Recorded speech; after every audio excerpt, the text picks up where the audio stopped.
hermanos. Gracia y paz del Señor sea para cada uno de nosotros en esta tarde. Yo les pido que abramos nuestras Biblias en el libro de los Hechos y vamos a continuar entonces en esta tarde con el tema número 3 de nuestra serie Una Iglesia Fiel. Tema número 3 es Ascensión de Jesús.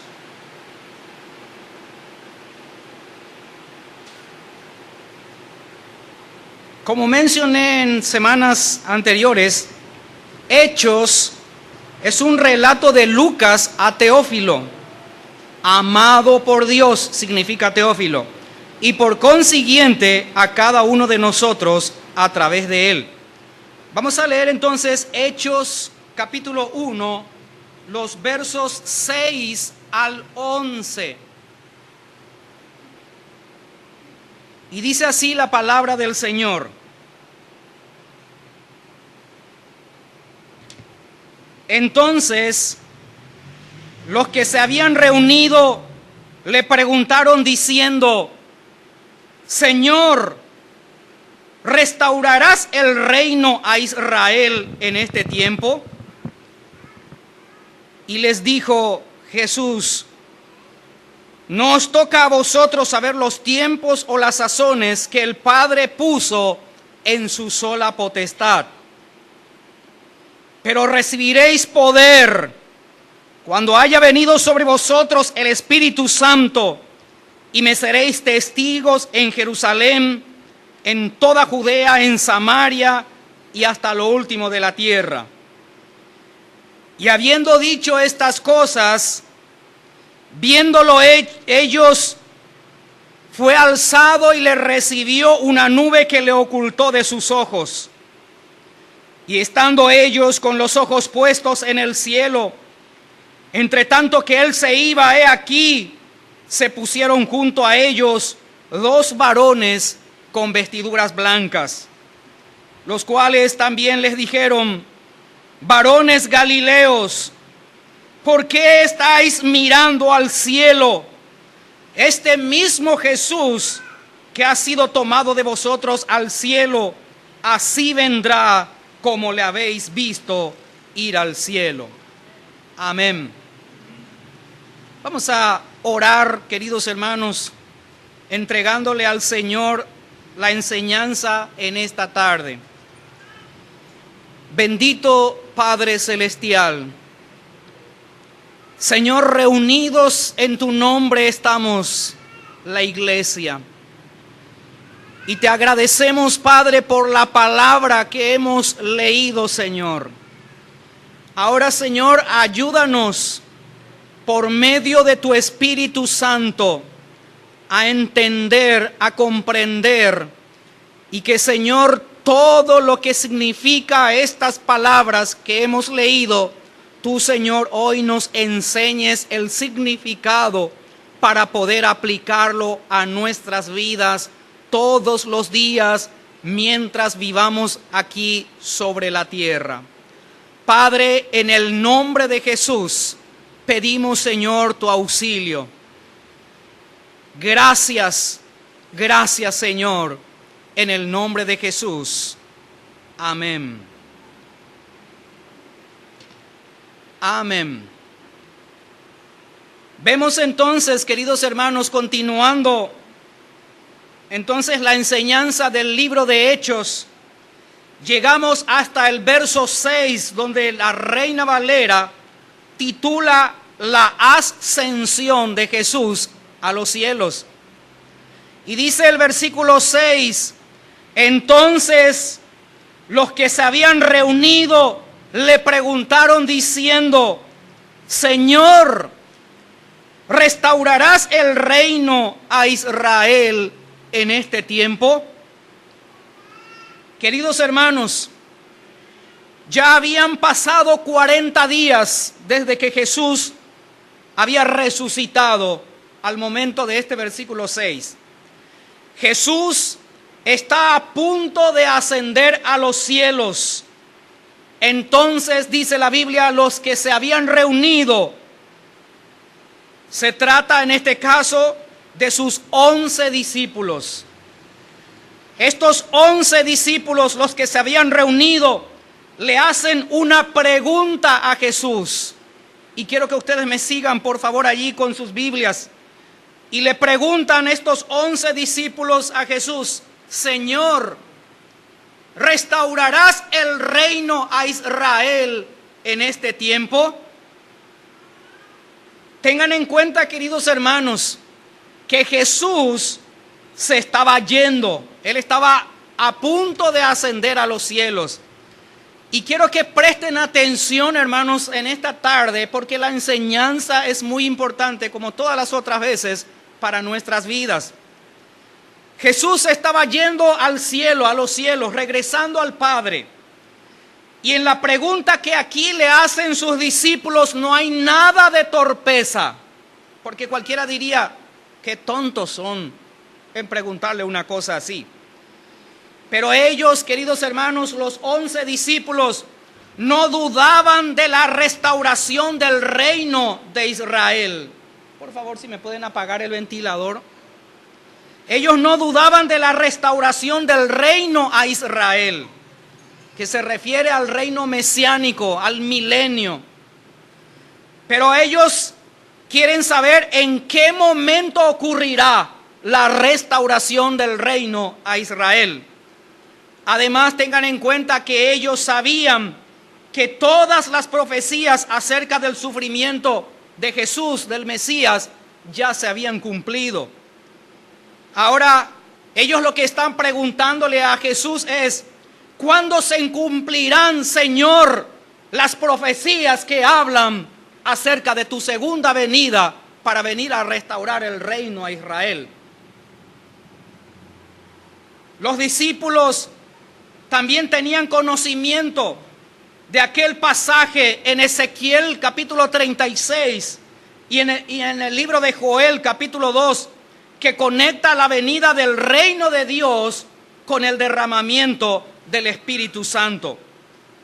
Ahora ellos todavía estaban condicionados por los prejuicios históricos y pensaban que Jesús se refería a un reino terrenal inmediato, a un reino davídico que Él les había dicho con anterioridad. Entonces, allí estaban los discípulos queriendo saber cuándo Jesús va a restaurar el reino a Israel.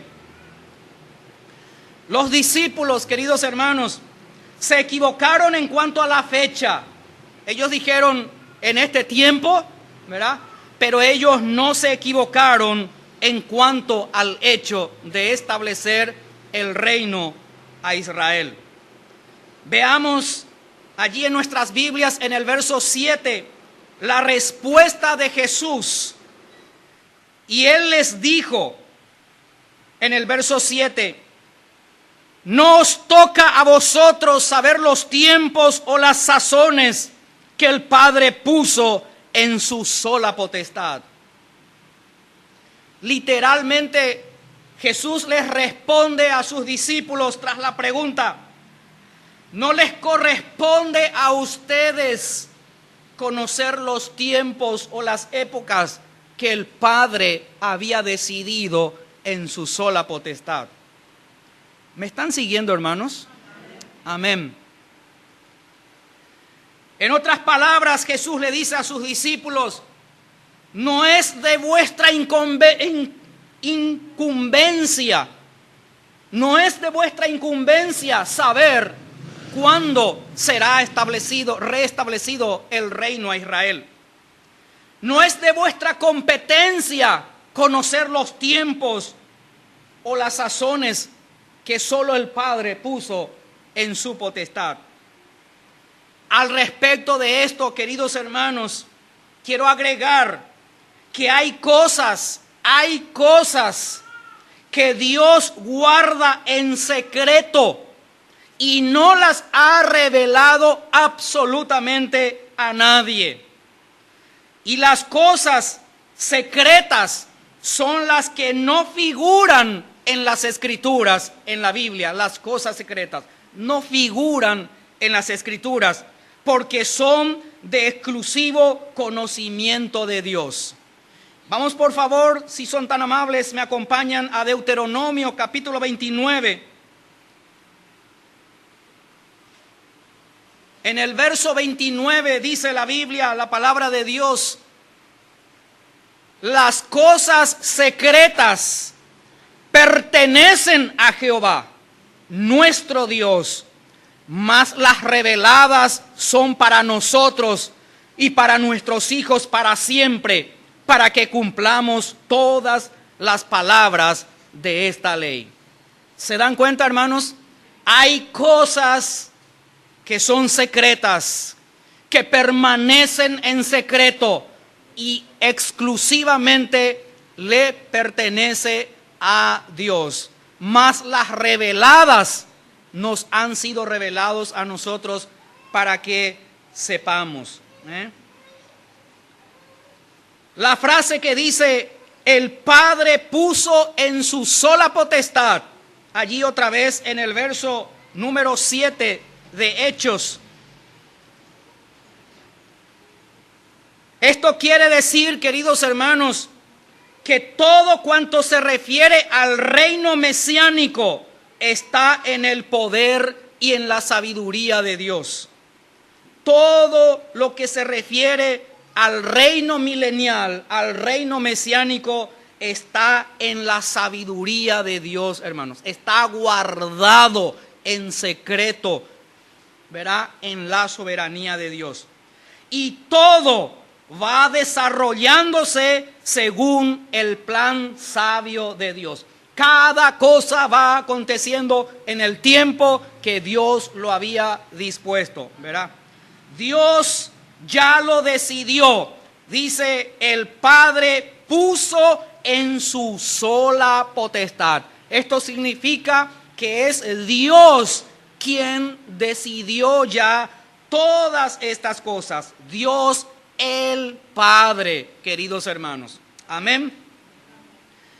En esta respuesta que encontramos en el versículo 7, Jesús no le dice a sus discípulos que ellos están equivocados en cuanto al futuro reino mesiánico. Él no les dice que ellos están equivocados, sino que les dice que todo tiene su tiempo, todo tiene su época, y que solo el Padre conoce, y Él llevará a cabo la restauración de Israel a su tiempo. Ni siquiera el Hijo, ni siquiera el Espíritu Santo, y menos todavía algún ser humano acá en la tierra conoce, verá, el tiempo del regreso del Señor. Lo que Jesús les está respondiendo a la pregunta de ellos del versículo 6 y la respuesta que Jesús les da en el versículo 7.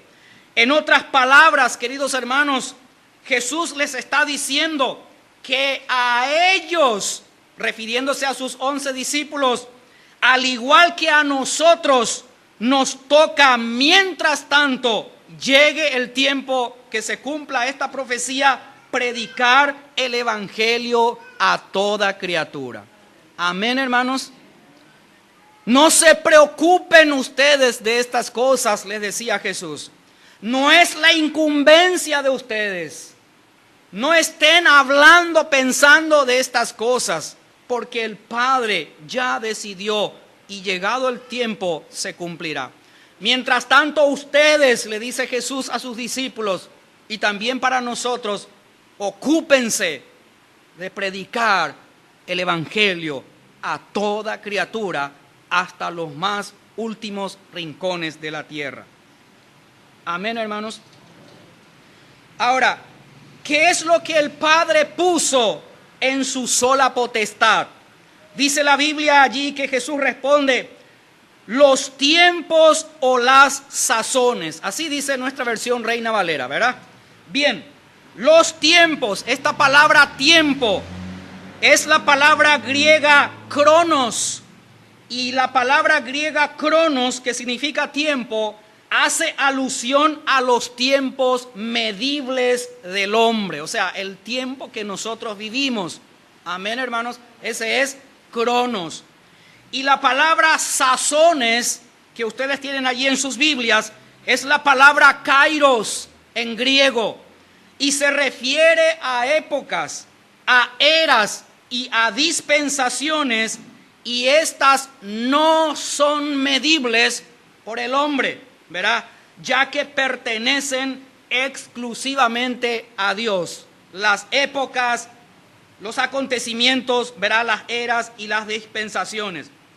Y a nosotros, las personas, seres humanos, nos está vedado, nos está imposibilitado, significa eso, de conocer el inicio o el final de cada dispensación que Dios, ¿verdad?, ha puesto en su sola potestad.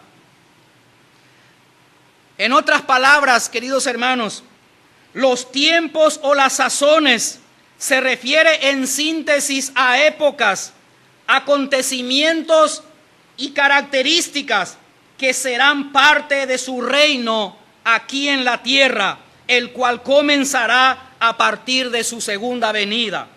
El tiempo exacto, como dije, no ha sido ni será revelado a nadie. Por favor, acompáñenme a Marcos capítulo 13, en el verso 32 y siguiente. Escuchen lo que dice el mismo Jesucristo con respecto al tiempo de su segunda venida aquí sobre la tierra. Verso 32 dice: pero de aquel día y de la hora, imagínense, de aquel día y de la hora, nadie sabe, ni aun los ángeles que están en el cielo, ni el Hijo, sino solo el Padre.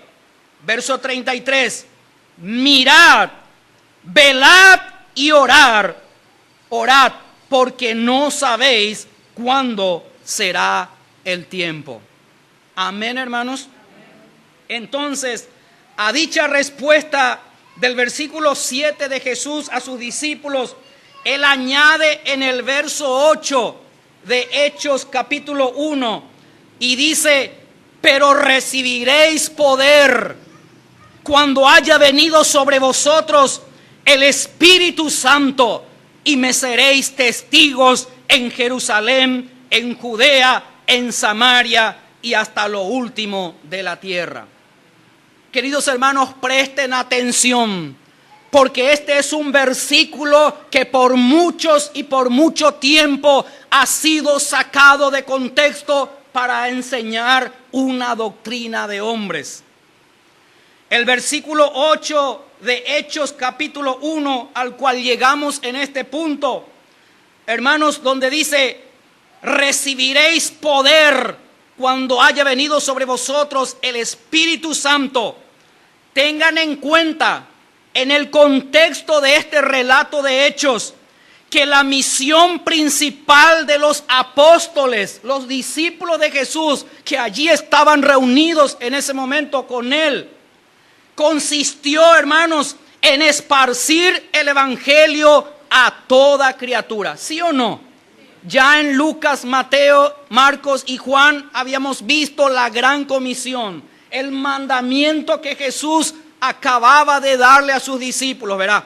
Entonces, la misión principal de los apóstoles consistió en esparcir el evangelio a toda criatura. Y por esa razón es que tenían que recibir poder del Espíritu Santo. No existe, queridos hermanos, no hay otra razón por la cual ellos recibirían este poder cuando venga sobre ellos el Espíritu Santo en Pentecostés.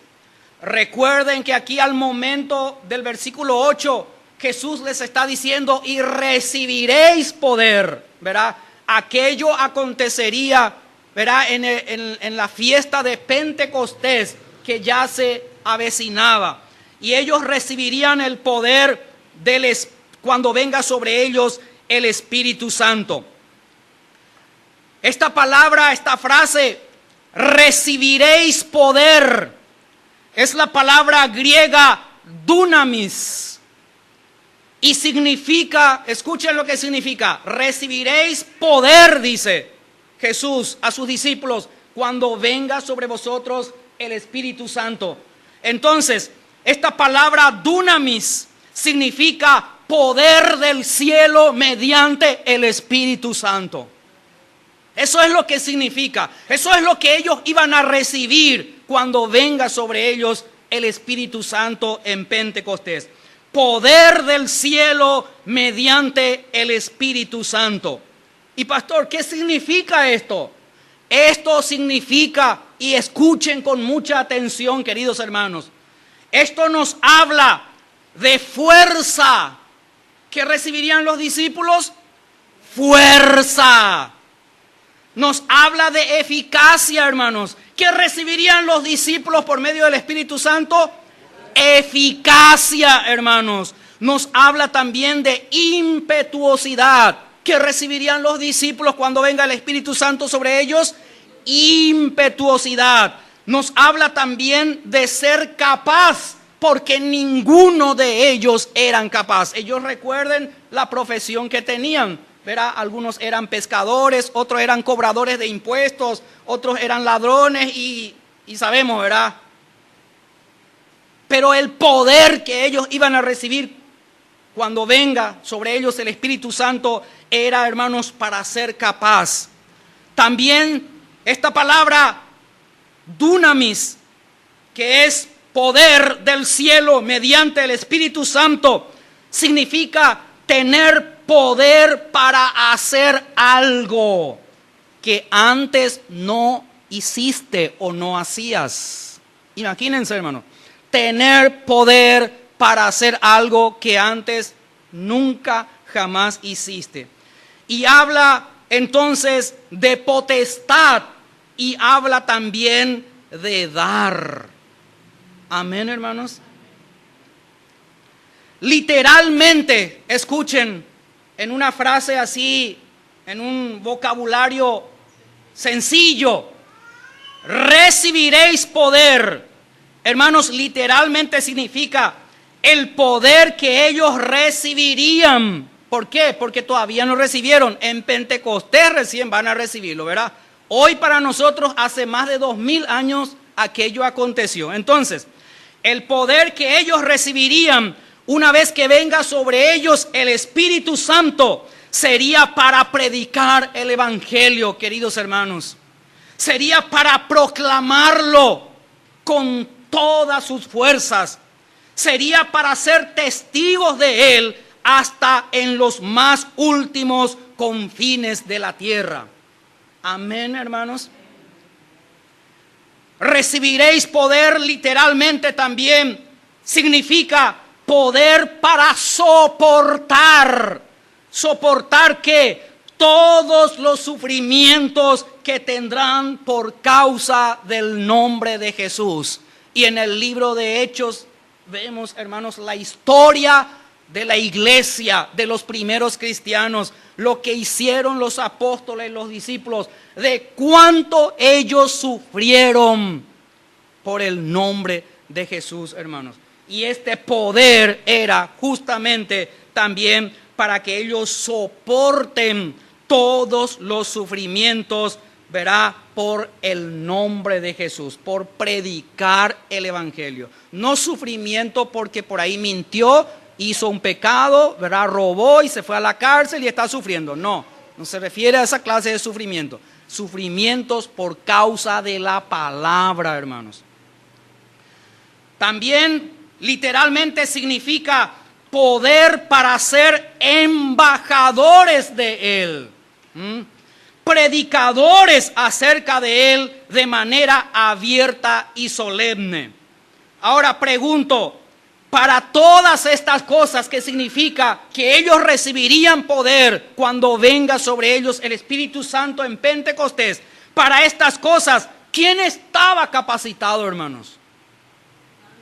Nadie de ellos estaba capacitado, así como también ninguno de nosotros antes de venir a Cristo estuvimos capacitados. Nadie, queridos hermanos, de entre estos discípulos, de estos apóstoles que estaban allí, eran capaces de estas cosas, ¿verdad? Sino aquellos a quienes el Espíritu Santo capacita. Tengan en cuenta, queridos hermanos, que Dios es el que llama y capacita a los hombres antes de enviarlos a una misión. No es que Dios llama a los que están capacitados y luego los envía a una misión. No, no es así. Dios llama a los que no tienen ninguna preparación, ninguna capacitación, y Él los capacita por medio de su Espíritu Santo para ir, hermanos. Recuerden también que en este punto, en este momento aquí que están sucediendo estas cosas del versículo 8, ¿verdad? Los apóstoles, todos ellos ya habían experimentado el poder del Espíritu Santo cuando Jesús todavía estaba con ellos. ¿Se acuerdan que ellos, por intermedio de ellos, Jesús hizo la multiplicación de los panes? ¿Se acuerdan, hermanos? Ellos habían experimentado ya el poder de Dios, hermanos. El poder que viene del cielo, ellos ya lo experimentaron. También ellos vieron sanar enfermos. Ellos vieron, hermanos, que ciegos eran devueltos la vista y veían otra vez. Ellos habían visto a los cojos levantarse y caminar, hermanos. Ellos habían visto a los paralíticos levantarse, dejar su lecho y irse y caminar, hermanos. Todos estos son, ¿verdad? Vamos a decir, poder que ya los apóstoles habían experimentado mientras estaban con Jesús en estos 3 años y medio de su ministerio terrenal. También habían experimentado las liberaciones de aquellos de repente endemoniados, de personas que tenían espíritus inmundos. Ellos mismos habían experimentado y también ellos habían inclusive hecho, ¿verdad? Y puedo seguir contándoles a lo largo de toda esta noche muchas otras experiencias que tuvieron los apóstoles que se refiere al poder del Espíritu Santo. Pero aquí, queridos hermanos, en el versículo 8, y fíjense, claramente dice que recibirían su presencia dentro de ellos para testificar, hermanos. ¿Dice o no dice eso tu Biblia en el versículo 8? Pero recibiréis poder cuando haya venido sobre vosotros el Espíritu Santo y me seréis testigos, dice. ¿Ven, hermanos? Entonces se refiere única y exclusivamente para ser testigos de Cristo. Con ese poder que ellos recibirían, ellos habrían de ser testigos del Señor y para el Señor. Y confirmarán sus palabras mediante el sello divino, en este caso los milagros a través de los dones sobrenaturales y extraordinarios que les es dado por gracia y exclusivamente a ellos. Dice Juan 14:17. Por favor, sean amables y abran sus Biblias.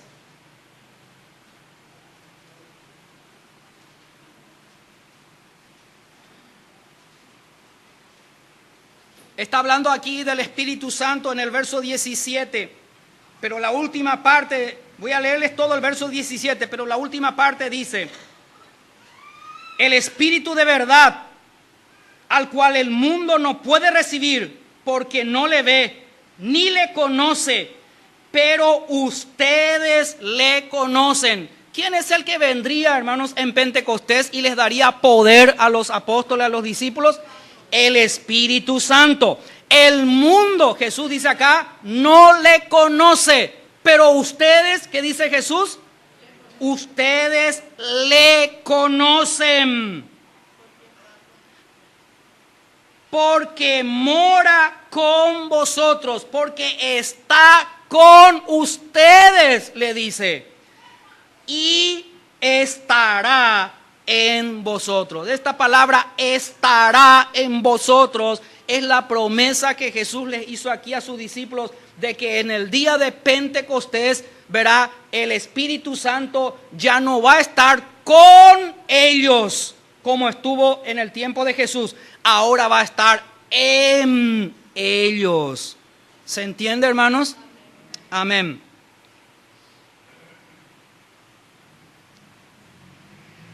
Recibiréis poder. Esta frase habla también, hermanos, de un compromiso total a Cristo.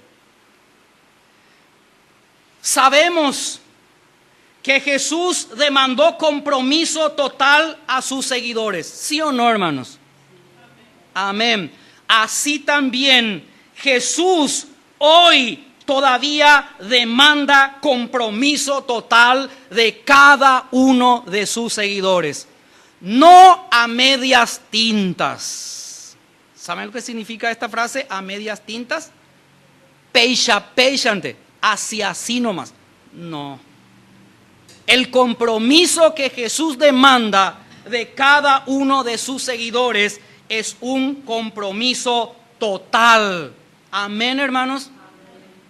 Para esto, para un compromiso total de parte de los discípulos aquí que estamos hablando de ellos en Hechos y también de nosotros, para un compromiso total, hermanos, es necesario, necesitamos cada uno de nosotros vaciarnos de nosotros mismos y ser llenos del Espíritu Santo. Amén, hermanos. Si estas cosas no acontecen, no tenemos un compromiso total con el Señor. Nuestro compromiso es entonces a medias tintas y eso no le agrada al Señor. Dice la última frase de nuestro versículo 8, la anteúltima frase del versículo 8: cuando haya venido sobre vosotros el Espíritu Santo. ¿Me siguen, hermanos? Esto quiere decir, en otras palabras, cuando el Espíritu Santo sea enviado por el Padre, según Él lo prometió, recibirían o recibirán poder. Cuando haya venido sobre vosotros el Espíritu Santo. Tengan en cuenta que Jesús estaba hablando estas palabras muchos días antes de que se haga efectiva el descenso del Espíritu Santo. Entonces, quiere decir, cuando el Espíritu Santo sea enviado por el Padre, ellos recibirán el poder. Ahora, cuidado, queridos hermanos, y también todos los que nos están escuchando a través de la internet. No confundamos, queridos hermanos, el poder del Espíritu Santo con el poder de la mente. Son dos cosas totalmente diferentes. No confundamos el poder del Espíritu Santo, que aquí muchos utilizan fuera de contexto esta frase, con el poder de la mente, hermanos, con el poder del alma sería en este caso. Nadie puede ordenarle al Espíritu Santo de Dios. ¿Me escucharon bien, hermanos? Nadie puede ordenarle al Espíritu Santo de Dios. Ni siquiera una jota podemos obligarle al Espíritu Santo de Dios. Él obedece solamente al Padre, hermanos. Y cuando nosotros le pedimos alguna cosa a Dios conforme a su voluntad, el Padre le dice al Espíritu Santo que está aquí en la tierra y en nosotros: para que nos dé aquello que le hemos pedido, pero tiene que ser conforme a su voluntad. Nadie puede ordenarle al Espíritu Santo de Dios. Ahora, con respecto del Espíritu Santo, me gustaría decirles muchas otras cosas más, pero voy a saltear en esta parte la enseñanza para poder terminar los versículos que hoy quise hacerlo, y si sobra tiempo voy a continuar hablándoles acerca del Espíritu Santo. Pero ahora, hermanos, vamos a pasar a la siguiente frase, donde dice en el versículo 8, y me seréis testigos en Jerusalén, en toda Judea, en Samaria y hasta lo último de la tierra. ¿Encuentran esta expresión? La última parte del versículo 8. Muy bien. Y me seréis testigos. Testigo significa, hermanos, en el griego, mártir. ¿Qué dijo Jesús a sus apóstoles? Me seréis mártires. Qué fuerte, hermanos, ¿eh? ¿Quién puede escuchar estas palabras? Y me seréis testigos. Y para nosotros, ¿cuántas veces leemos y lo tomamos tan livianamente esta frase, esta palabra? Pero en realidad, hermanos, lo que Jesús les estaba diciendo en la lengua aramea que Él estaba hablando a sus discípulos es, ¿verdad? Me seréis mártires. La palabra testigo que utiliza la Reina Valera, que es mártir, como le dije, es una persona que cuenta la verdad sobre un hecho, ya sea que vio u oyó. Ese es testigo. ¿Estoy equivocado, doctora? No, ¿verdad? Testigo es alguien, una persona que vio u oyó algo y entonces está diciendo la verdad. En este caso, acerca de Jesucristo, la verdad acerca de Jesucristo. Literalmente, esta frase que Jesús le dijo a sus discípulos, y me seréis testigos, literalmente significa el que muere por su fe, hermanos. El que muere por su fe. Pues casi siempre este era el precio que se pagaba por dar el testimonio acerca de Jesús. ¿Se acuerdan cuando Jesús había resucitado ese día, domingo, todo el día, toda la noche?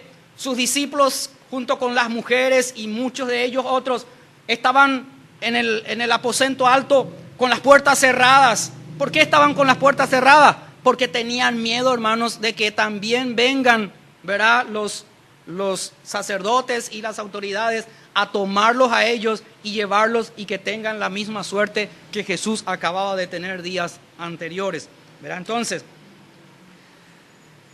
el ser testigo, hermanos, se pagaba con el precio de dar la vida. Ese es mártir. Siempre que un cristiano sigue verdaderamente a Cristo, debe estar preparado para sufrir y para morir.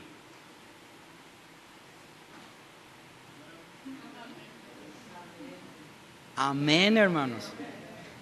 Siempre, para los que no escucharon, voy a repetir otra vez.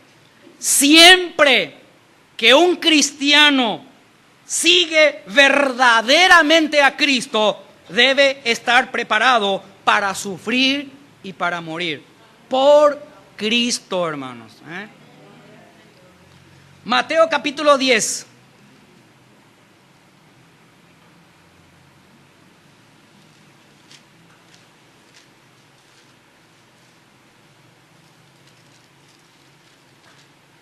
En el verso 37 encontramos: el que ama a padre o madre más que a mí, Jesús está hablando. No es digno de mí. El que ama a hijo o hija más que a mí, no es digno de mí. Y el que no toma su cruz y sigue en pos de mí, no es digno de mí. El que halla su vida, la perderá. Y el que pierde su vida por causa de mí, la hallará.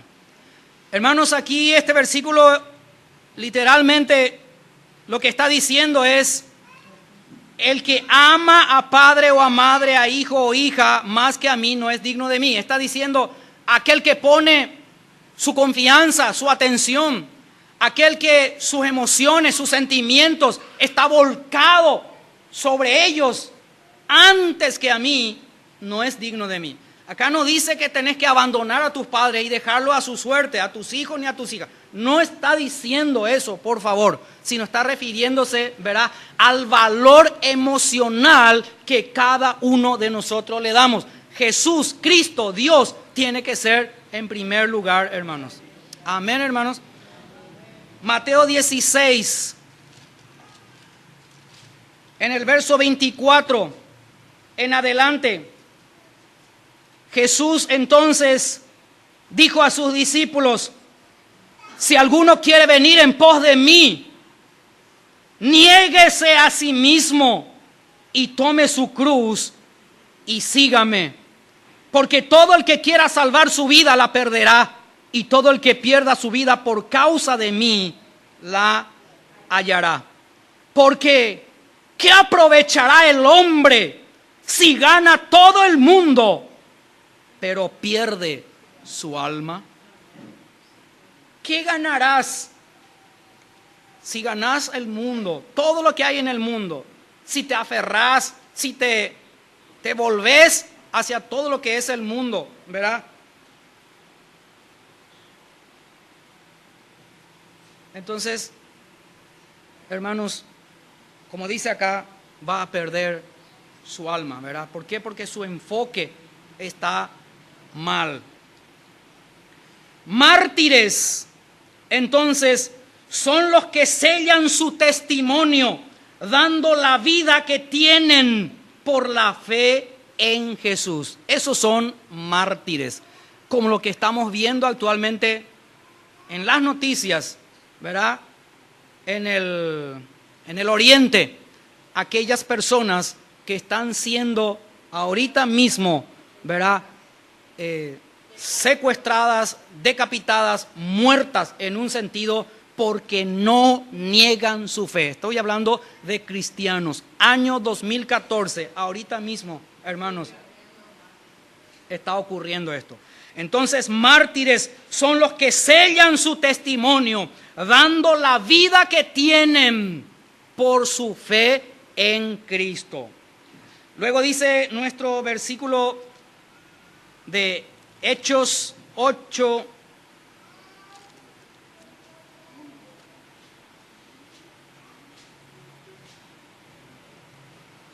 me serán mártires en Jerusalén, en toda Judea, en Samaria y hasta lo último de la tierra.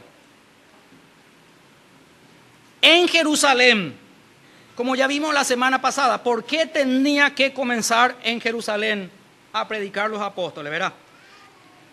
Ellos, queridos hermanos, debían predicar el evangelio comenzando por Jerusalén hasta llegar al último rincón de la tierra.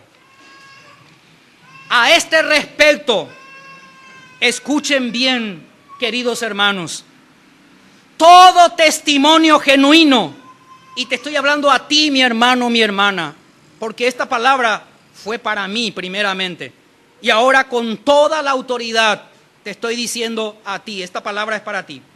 Todo testimonio genuino ha de comenzar, ¿en dónde? En casa, hermanos. Dice la Biblia: y me seréis mártires en Jerusalén, en Judea, en Samaria. Entonces, todo buen testimonio, todo testimonio genuino ha de comenzar por casa. En casa, allí donde estás viviendo. Amén, hermanos. Quien no da buen testimonio dentro de su familia, quien no da buen testimonio dentro de su hogar, por cualquiera razón o circunstancia, hace muy mal predicando en otros lugares y peor todavía desde un púlpito, hermanos.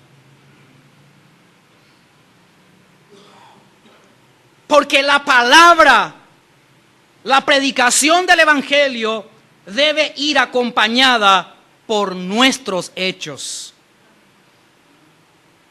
Antes de predicar, antes de misionar afuera o en el extranjero, en algún otro país, hay que predicar, hay que misionar en la casa, primeramente, al cónyuge, a los hijos, o a papá y a mamá, o a los hermanos que están en casa. En la casa y a los vecinos, primeramente. Amén, hermanos. El evangelio es un mensaje que debe ir acompañado, como digo, por el testimonio de quien lo proclama. Si no va acompañado la predicación de la palabra con tu testimonio, ¿qué van a hacer las personas? Se van a burlar, se van a reír. ¿Quién es este que me viene o esta que me viene a hablar? ¿Y su vida? Y Jesús dijo en una ocasión, es necesario primero sacar la viga que está en nuestro ojo para poder ver y sacar la paja que está en el ojo ajeno, ¿verdad? Versículo 9 de nuestro libro de Hechos, capítulo 1. Y habiendo dicho estas cosas, ¿qué cosas dijo Jesús? Todo lo que está en el versículo 7 y 8. Y habiendo dicho estas cosas, viéndolo ellos, fue alzado y le recibió una nube que le ocultó de sus ojos.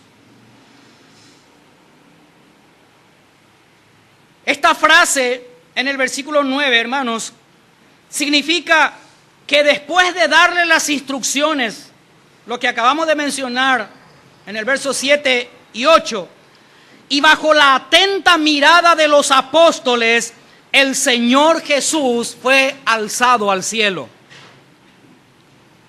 Ahora, para tener en cuenta, antes de este momento que aquí Jesús es alzado al cielo a la vista de ellos, cuando Cristo, después ya de haber resucitado, se aparecía a ellos, Él cuando se iba, ¿en qué forma se iba? Desaparecía, se esfumaba, ¿sí o no? Con los discípulos camino a Emaús, ¿verdad? Llegaron en la casa, partió el pan, lo bendijo, fueron abiertos, dice, los ojos de aquellos discípulos y Jesús se desapareció de delante de ellos. Cuando estaban reunidos allí con las puertas cerradas, Jesús se aparece, les habla y también de la misma forma desaparece otra vez. O sea, significa, hermanos, que cuando el Cristo resucitado ya se aparecía a ellos y luego se apartaba de ellos, tan solo desaparecía de la vista de ellos, se esfumaba, desaparecía, ¿verdad? Pero ahora, en este momento que está relatando el versículo 9, que dice, y habiendo dicho estas cosas, viéndolo ellos, viéndolo con sus propios ojos, fue alzado, dice, ¿verdad? Y le recibió una nube que le ocultó de los ojos. Ahora entonces los discípulos no le vieron a él desaparecer como en las otras ocasiones, ya en el lapso de los 40 días de que él se había aparecido a sus discípulos. Ahora lo ven ascender a los cielos. Él no desapareció de la vista de ellos, él ascendió. Amén, hermanos. Dice la palabra aquí que él fue alzado. Así dice tu versión, ¿verdad? Así dice. Fue alzado. Esto significa que fue de una manera visible. Desde el momento que Él se levantó de la tierra, Él fue alzado, fue subiendo, subiendo. Y los discípulos, los apóstoles ahí estaban mirándolo, viéndolo, ¿verdad?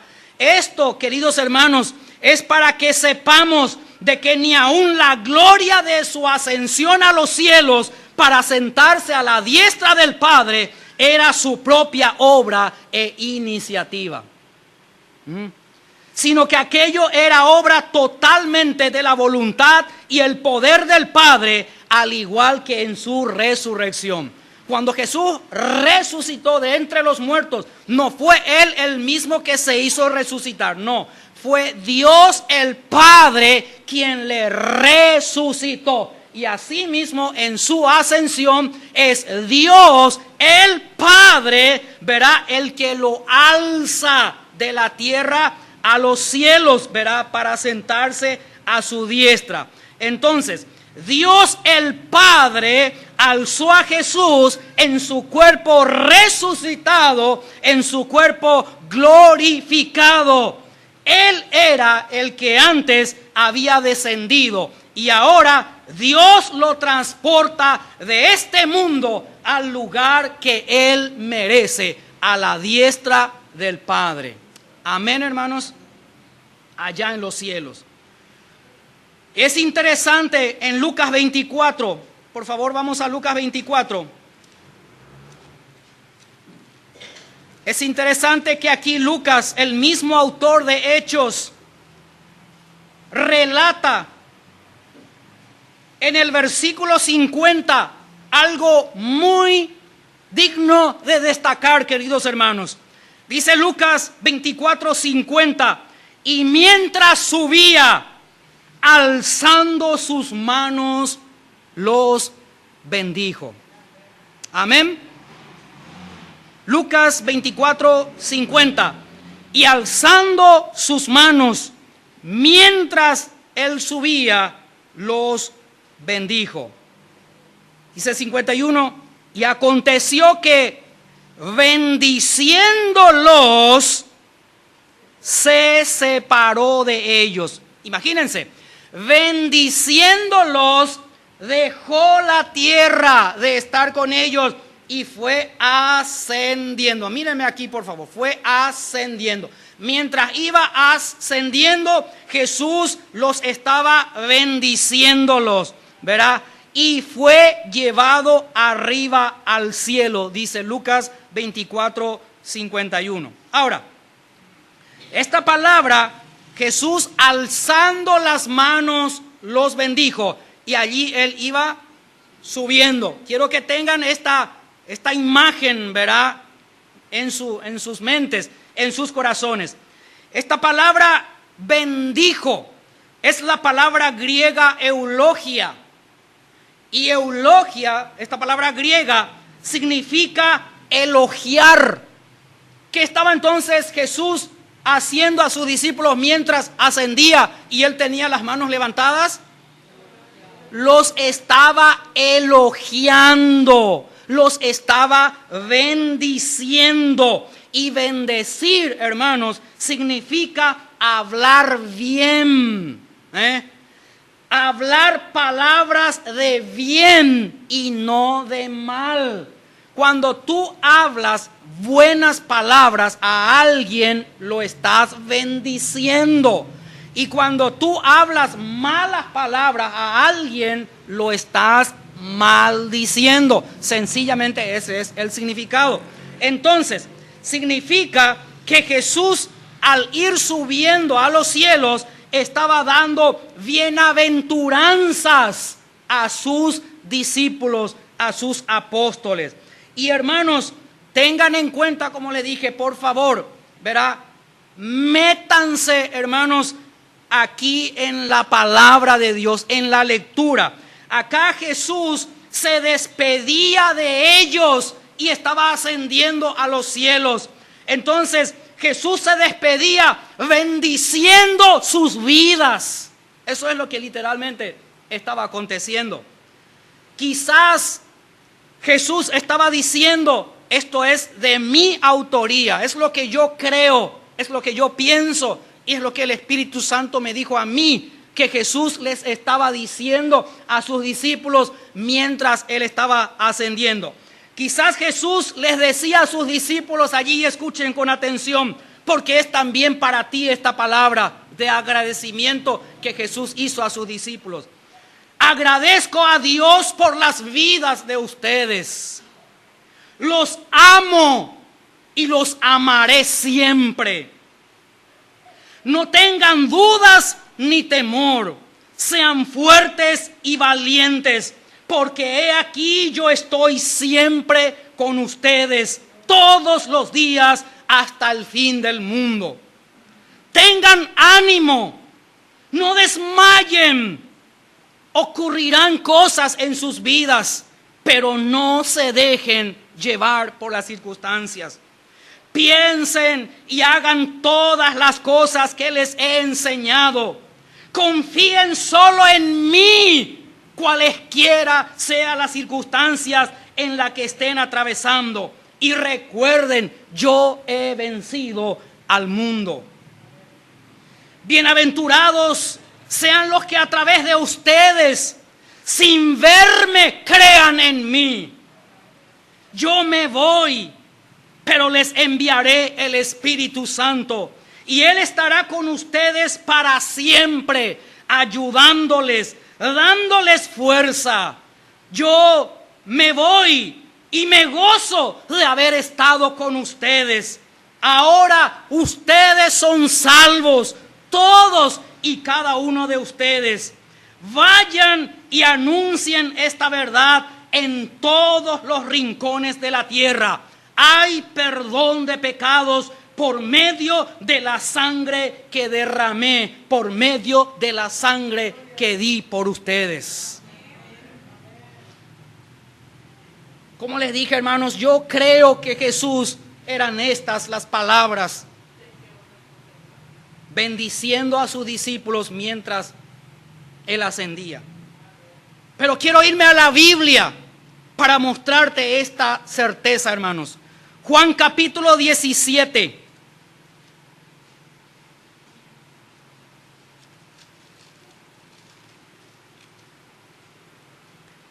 Juan capítulo 17 es la bendición que Dios dio, hermanos, por medio de Jesucristo cuando Él estaba ascendiendo a los cielos. Y dice aquí en el verso 17, y quiero que me acompañes con la lectura en tu Biblia. Jesús ora por sus discípulos. Y ten en cuenta que esta es la oración, es la bendición que Él estaba dando mientras Él ascendía. Estas cosas habló Jesús, y levantando los ojos al cielo dijo: Padre, la hora ha llegado. Glorifica a tu Hijo, para que también tu Hijo te glorifique a ti. Como le has dado potestad sobre toda carne, para que dé vida eterna a todos los que le diste. Y esta es la vida eterna, que te conozcan a ti, el único Dios verdadero, y a Jesucristo, a quien has enviado. Yo te he glorificado en la tierra. Presten atención. He acabado la obra que me diste que hiciese. He acabado, dice. Él terminó de hacer la obra. Ahora pues, Padre, glorifícame tú al lado tuyo con aquella gloria que tuve contigo antes que el mundo fuese. He manifestado tu nombre a los hombres que del mundo me diste. Tuyos eran y me los diste, y han guardado tu palabra. Ahora han conocido que todas las cosas que me has dado proceden de ti, porque las palabras que me diste les he dado, y ellos las recibieron, y han conocido verdaderamente que salí de ti, y han creído que tú me enviaste. Verso 9.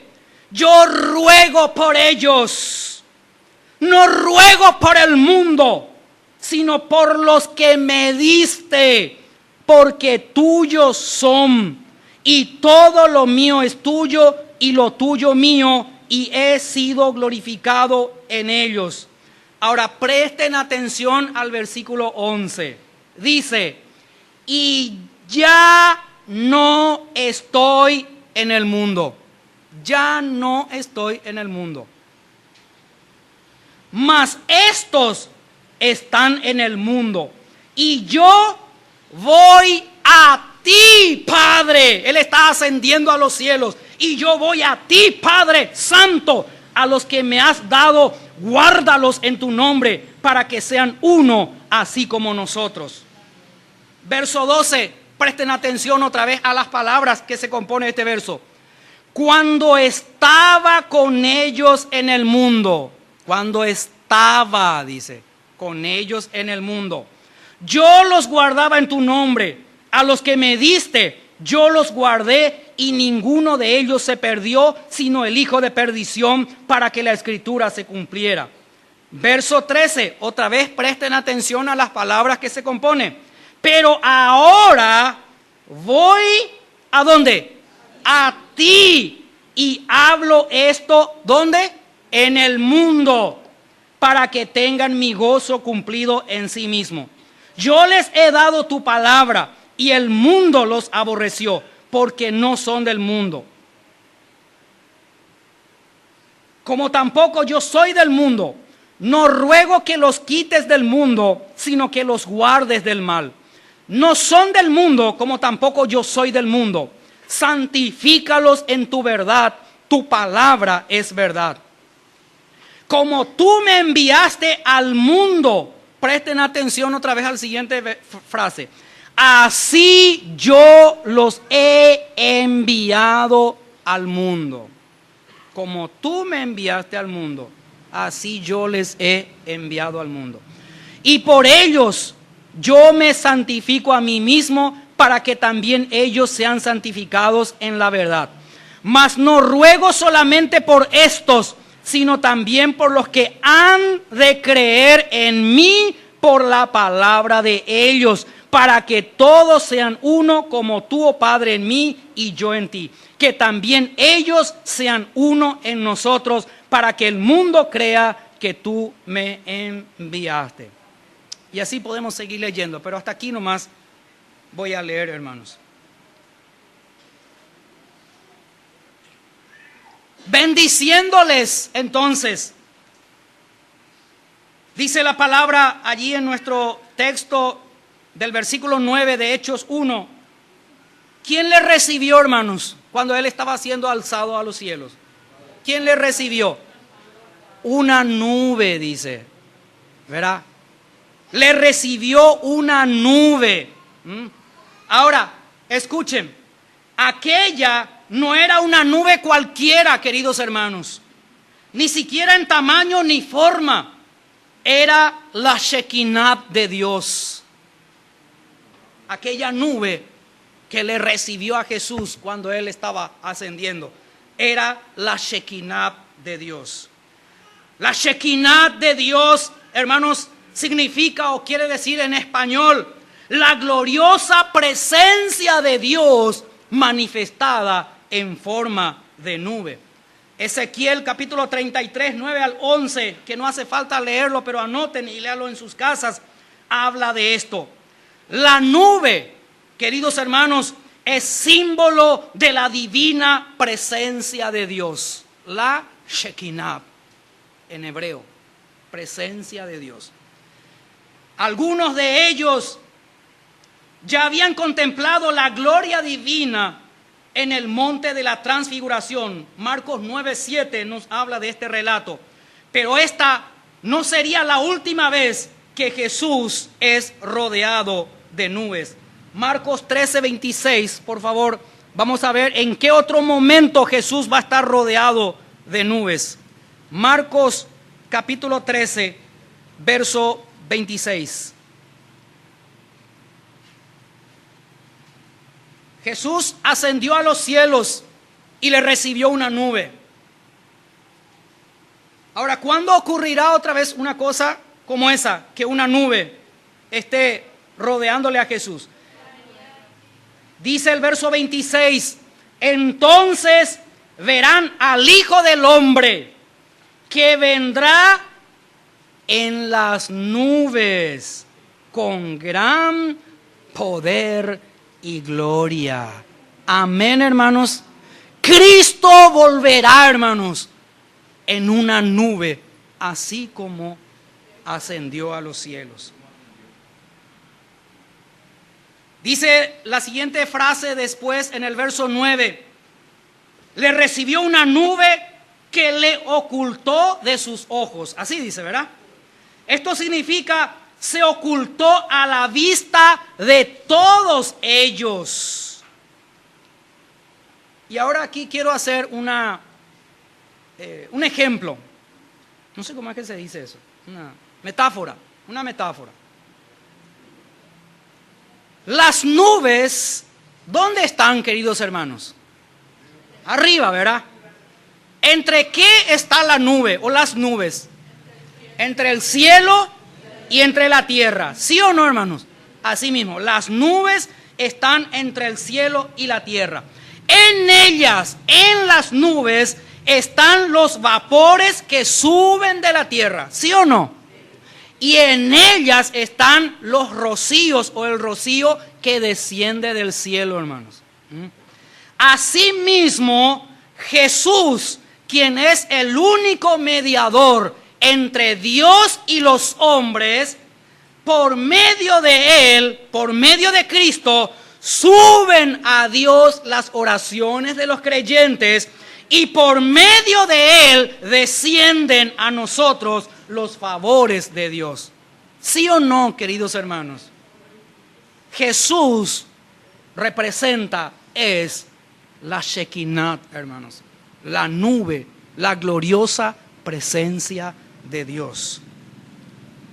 Aquí en este versículo 9 tenemos en este relato al primer hombre con cuerpo glorificado, revestido de inmortalidad, entrando al cielo, queridos hermanos. Primer hombre con cuerpo glorificado y revestido de inmortalidad, entrando en los cielos.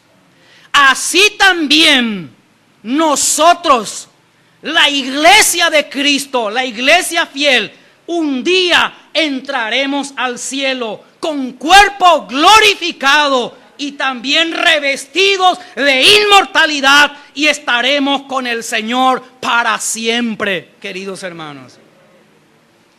Este privilegio tendrá solamente la iglesia de Cristo, la iglesia fiel, hermanos.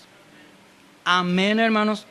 Por eso estamos llamados y estamos estudiando el libro de Hechos, porque somos llamados a ser una iglesia fiel, hermanos. Una iglesia que va a entrar a la gloria de Dios, hermanos, y que estará en su presencia por la eternidad. Dice el versículo 10 de nuestro capítulo 1 de Hechos: y estando ellos con los ojos puestos en el cielo, entre tanto que él se iba, he aquí se pusieron junto a ellos dos varones con vestiduras blancas. Verso 11: los cuales también le dijeron: varones galileos, ¿por qué estáis mirando al cielo? Este mismo Jesús que ha sido tomado de vosotros al cielo, así vendrá como le habéis visto ir al cielo. Los apóstoles, los discípulos aquí, hermanos, seguían mirando al cielo. Miren que ellos estaban viéndole a Jesús cuando estaba siendo alzado. Ellos vieron que una nube le recibió, ¿verdad? Y le ocultó de sus ojos. Ellos seguían mirando al cielo, aunque Jesús les había dicho en Juan 16:7 que les convenía que Él se fuera. Aún así los apóstoles allí estaban mirando al cielo, quizás sintiendo nostalgia, pensando quizás tantas cosas, así como alguien que despide a un familiar cuando viaja. En estos días nos tocó irnos al aeropuerto en la madrugada para despedir a nuestros hijos que viajaban. Al subir el avión ¿verdad? Nosotros como padres orábamos por ellos, los estábamos bendiciendo a medida que el avión levantaba vuelo y se iba y se iba. Y nos quedamos mirando ahí el avión hasta que definitivamente un minuto después desapareció totalmente de nuestra vista. Quizás los apóstoles así estuvieron allí mirando y se quedaron mirando allí, contemplando todo aquello, ¿verdad? Ellos estaban acostumbrados a su presencia. Miren que Él les cambió la vida a ellos. ¿Sí o no, hermanos? Él les cambió el paradigma a cada uno de ellos. Él les cambió sus prioridades. ¿Sí o no, hermanos? Y ahí estuvieron ellos mirando al cielo. Quizás ellos esperaban ver algún fenómeno sobrenatural. Pastor, ¿pero por qué dices eso? Porque Jesús mismo les había dicho a ellos en Juan 1:51 que ellos verían los cielos abiertos. ¿Y por qué ese momento no podría ser el momento en que ellos ven los cielos abrirse? Miren que Esteban, cuando fue apedreado, dice que él, levantando los ojos al cielo, vio los cielos abiertos y vio la gloria de Dios y al Hijo del Hombre puesto de pie, hermanos, esperándole para recibirle a Él. Jesús no estaba sentado ahí en el trono del Padre. La Biblia en el texto original dice que Jesús, puesto de pie, se levantó para recibir al primer mártir de la iglesia, hermanos.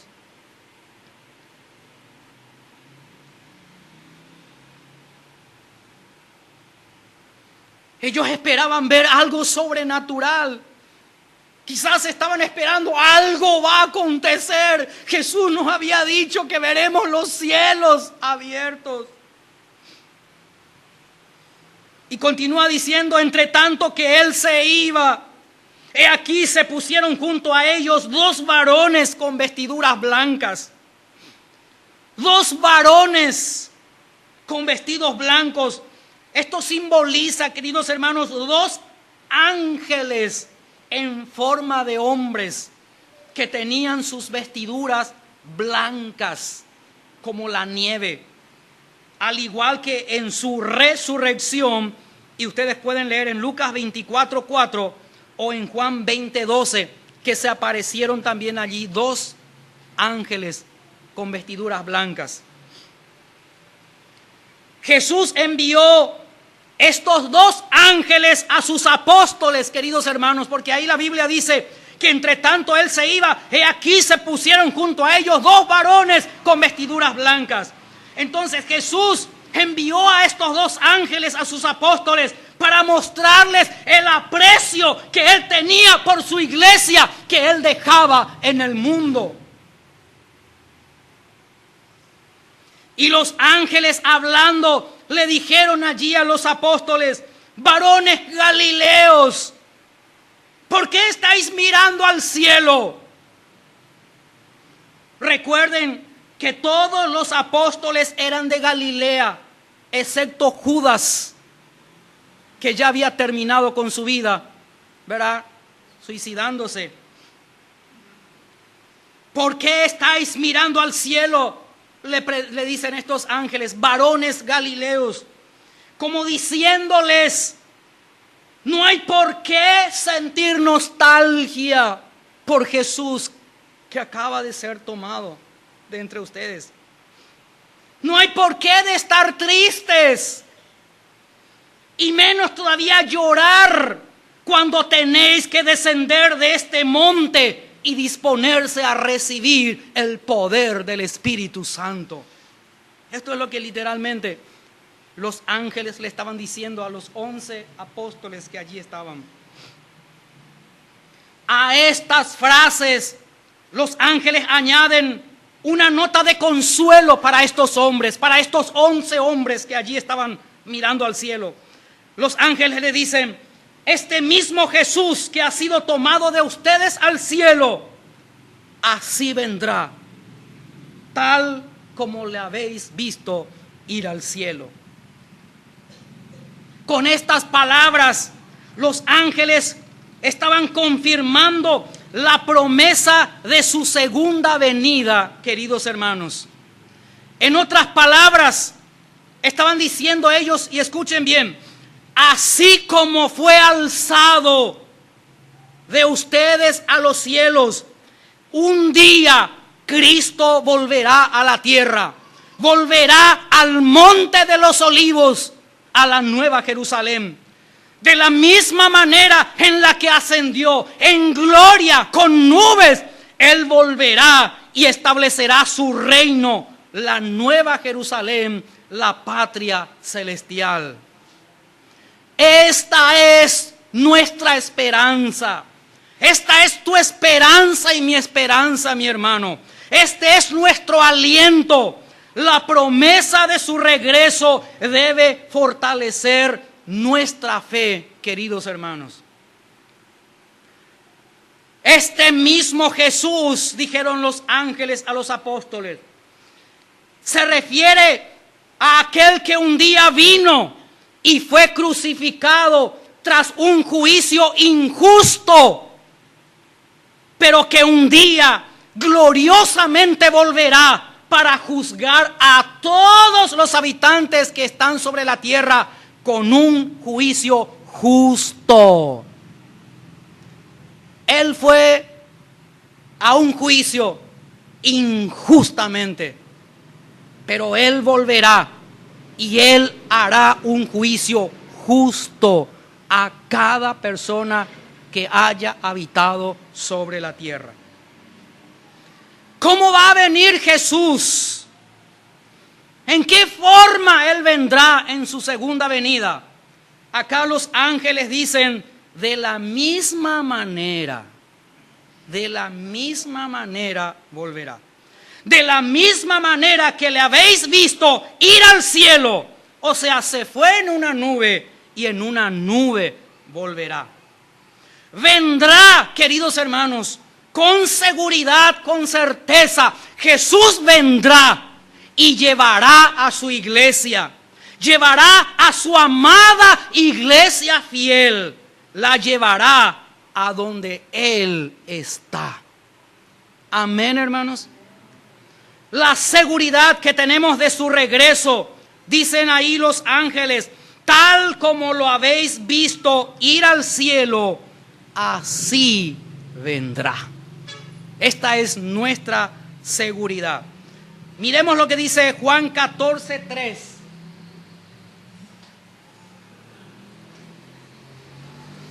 Juan 14:3 en nuestras Biblias. Y yo voy a leerles, con el permiso de todos ustedes, la versión textual. Y dice en el verso 3 de Juan 14, hablando de la promesa de su segunda venida, dice acá Jesús hablando: y cuando me vaya y os preparare lugar, vengo otra vez y os tomaré a mí mismo, para que donde yo estoy, vosotros también estéis. Amén, hermanos. Esta es la promesa que Jesús hace a la iglesia, a los suyos, a la iglesia fiel. Cuando me vaya, dice, y sabemos que Él ascendió a los cielos, les prepararé lugar y vendré otra vez y les tomaré a mí mismo, para que donde yo estoy, vosotros también estéis. Filipenses 3, versículo 20.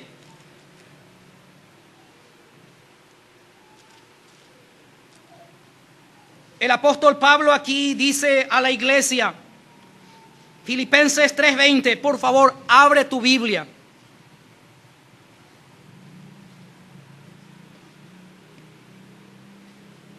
mas nuestra ciudadanía está en los cielos. ¿Dónde está nuestra ciudadanía, queridos hermanos? En los cielos, no acá en la tierra. Acá somos peregrinos y extranjeros. Dice, mas nuestra ciudadanía está en los cielos, de donde también esperamos al Salvador, al Señor Jesucristo, el cual transformará el cuerpo de la humillación nuestra para que sea semejante al cuerpo de la gloria suya, por el poder con el cual puede también sujetar a sí mismo todas las cosas. Primera Tesalonicenses, capítulo 1, verso 10 dice, y esperar de los cielos a su Hijo, al cual resucitó de los muertos, a Jesús, quien nos libra de la ira venidera.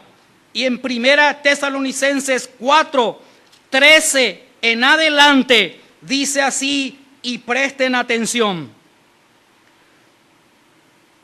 Tampoco queremos, hermanos, que ignoréis acerca de los que duermen, para que no os entristezcáis como los otros que no tienen esperanza. Porque si creemos que Jesús murió y resucitó, así también traerá Dios con Jesús a los que durmieron en él. Por lo cual os decimos esto en palabra del Señor, que nosotros que vivimos, que habremos quedado hasta la venida del Señor, no precederemos a los que durmieron. Porque el Señor mismo, con voz de mando, con voz de arcángel y con trompeta de Dios, descenderá del cielo, y los muertos en Cristo resucitarán primero. Luego nosotros, los que vivimos, los que hayamos quedado, seremos arrebatados juntamente con ellos en las nubes para recibir al Señor en el aire, y así estaremos siempre con el Señor. Por tanto, alentaos los unos a los otros con estas palabras. Pero acerca de los tiempos y de las ocasiones, no tengo necesidad, hermanos, de que les escriba, porque ustedes saben perfectamente que el día del Señor vendrá como un ladrón en la noche. Que cuando digan paz y seguridad, entonces vendrá sobre ellos destrucción repentina, como los dolores a la mujer encinta, y no escaparán. Mas vosotros, queridos hermanos, la iglesia de Cristo, no estáis en tinieblas para que aquel día les sorprenda como ladrón, porque todos ustedes son hijos de luz, hijos del día. No somos hijos de la noche ni hijos de las tinieblas. Por tanto, no durmamos como los demás, sino velemos y seamos sobrios. Pues los que duermen, de noche duermen, y los que se embriagan, de noche se embriagan. Pero nosotros que somos del día, seamos sobrios, habiéndonos vestido con la coraza de fe y de amor, y con la esperanza de salvación como yelmo. Porque no nos ha puesto Dios para ira, sino para alcanzar salvación por medio de nuestro Señor Jesucristo, quien murió por nosotros, para que ya sea que velemos o que durmamos, vivamos juntamente con Él. Por lo cual, animaos los unos a los otros y edificaos unos a otros, así como lo hacéis. Amén, queridos hermanos. Dios nos bendiga, hermanos. No sé cómo terminar, hermanos, esta enseñanza, porque les dije que salteé más o menos 20 minutos para acortar el tiempo.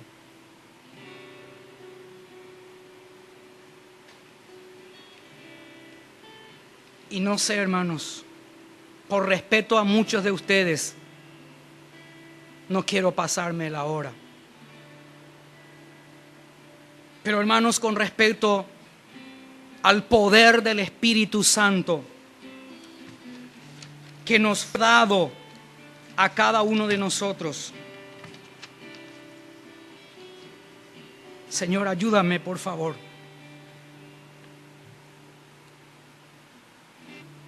Déjenme decirles, queridos hermanos, algunas verdades acerca del Espíritu Santo.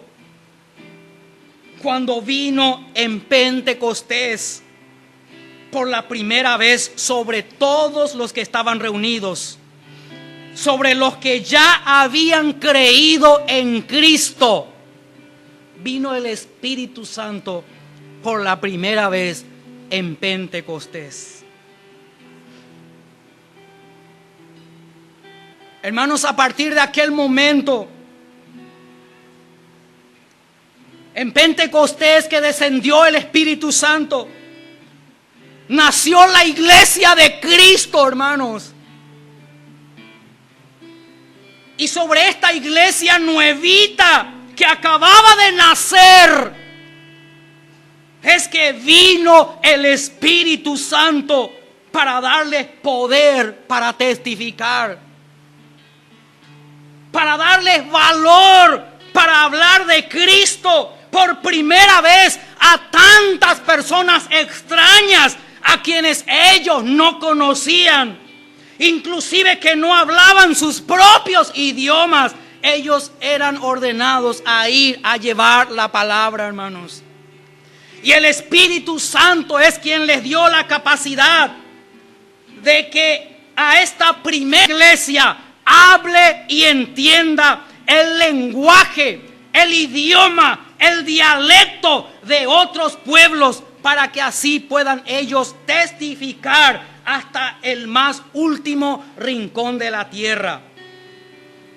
A partir de esto, el Espíritu Santo tiene una vasta función, una serie de funciones sobre la vida de la iglesia, hermanos. A partir de este descenso que era para darles poder para testificar, ¿verdad?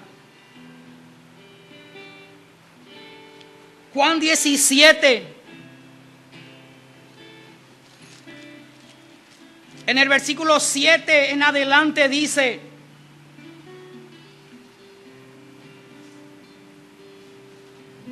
Juan 16, 7. Juan 16, 7 dice: pero yo os digo la verdad, Jesús hablando, os conviene que yo me vaya, porque si no me fuera, el Consolador no vendrá a vosotros, mas si me fuere, os lo enviaré. Y cuando Él venga, convencerá al mundo de pecado, de justicia y de juicio. De pecado por cuanto no creen en mí, de justicia por cuanto voy al Padre y no me veréis más, y de juicio por cuanto el príncipe de este mundo ha sido ya juzgado. Aquí en Juan 16, 7 a 11 nos dice, hermanos, que el Consolador vendrá y Él convencerá al mundo de pecado, de justicia y juicio. Significa que la persona, a partir de allí, todos aquellos que escuchan el evangelio que habían predicado los apóstoles por medio del don que Dios les había dado, esas personas tienen que arrepentirse, tienen que nacer de nuevo, y aquello se llama ser limpiados y purificados de sus pecados. Ahí entonces comienza el proceso de santificación. ¿Por qué? Porque la persona creyó en Cristo, ¿verdad?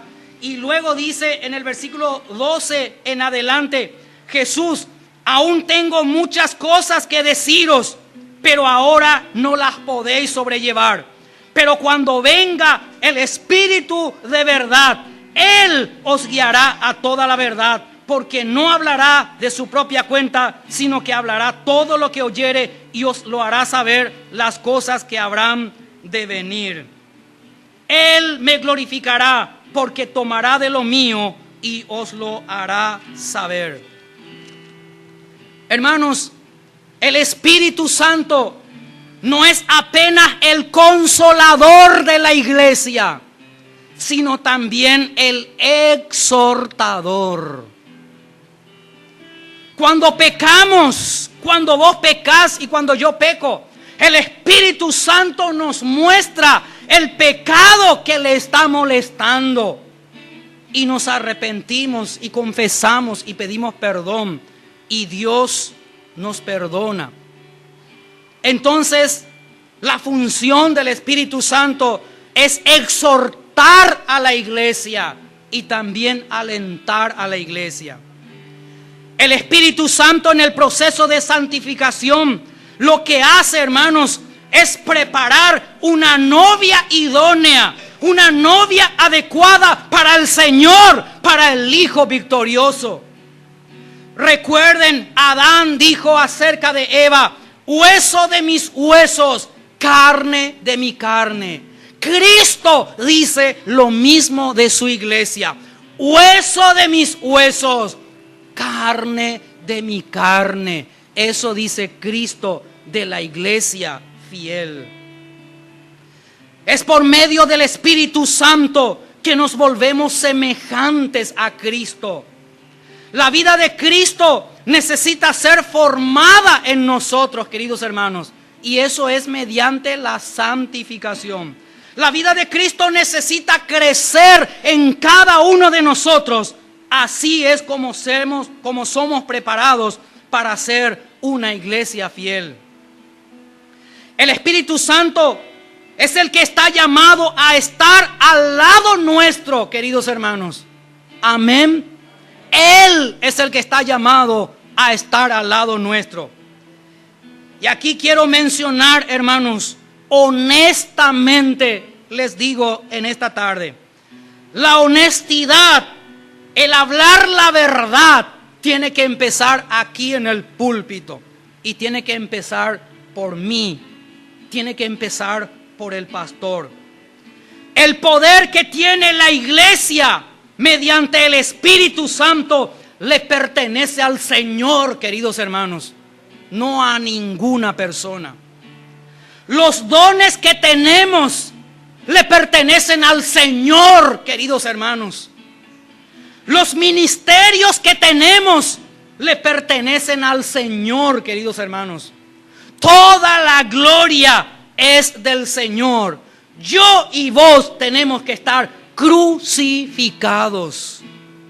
Amén. Dios no nos acepta por lo que hacemos, sino nos acepta por lo que Cristo hizo. Si tienes la vida de Cristo, esa vida te da victoria, pero victoria sobre el pecado, hermanos. La vida de Cristo. El mensaje de la cruz que debemos de anunciar tú y yo no es mensaje de condenación. Al contrario, es mensaje de liberación, mensaje de libertad de la esclavitud del pecado, de la esclavitud a Satanás. Ese es el evangelio. Jesús demandó a sus discípulos a seguirle, hermanos. Eso significa ser como Él. Lo que distingue a una iglesia fiel es que esa iglesia obedece la palabra del Señor. No es que obedece la palabra de un hombre, sino la iglesia fiel obedece la palabra de Dios. La iglesia es Cristo, queridos hermanos. Cristo en nosotros y nosotros en Cristo. Esa es la iglesia. Por eso, continuamente, mis queridos hermanos, les exhorto en el nombre de Jesús a leer la palabra de Dios. Les exhorto a estudiar la palabra de Dios. Les exhorto a que amen la palabra de Dios. Les exhorto a que oigan la palabra de Dios. Y les exhorto a que oren y crean a la palabra de Dios. Y les exhorto, hermanos, que vivan la palabra de Dios. Ser llenos del Espíritu Santo es ser lleno de la palabra de Dios, queridos hermanos. Eso significa ser lleno del Espíritu Santo. Colosenses 3:16 dice: la palabra de Cristo abunde en abundancia, habite en abundancia en vosotros. La palabra. Sin el Espíritu Santo es legalismo. Y el Espíritu Santo sin la palabra es misticismo. Padre, en el nombre de Jesús, gracias, Señor, por tu iglesia, por tu amada iglesia. Señor, fortalécenos a cada uno de nosotros. Y Señor, cambia nuestras vidas, cambia nuestros corazones, Señor. Que nuestras prioridades sean, Señor, transformadas. Que nuestros paradigmas sean, Señor, transformados. Que, Señor, tengamos la mente de Cristo. Padre, en la semana que se inicia, ayúdale a la iglesia, Padre, en toda labor que realizan. Y, Señor, que ellos con fe, con fortaleza, Señor, vayan adelante a la vida a la que tú nos llamaste, Señor. Padre, la gloria es para ti. En el nombre de Jesús oramos. Amén. Amén. Que el Señor nos bendiga, hermanos.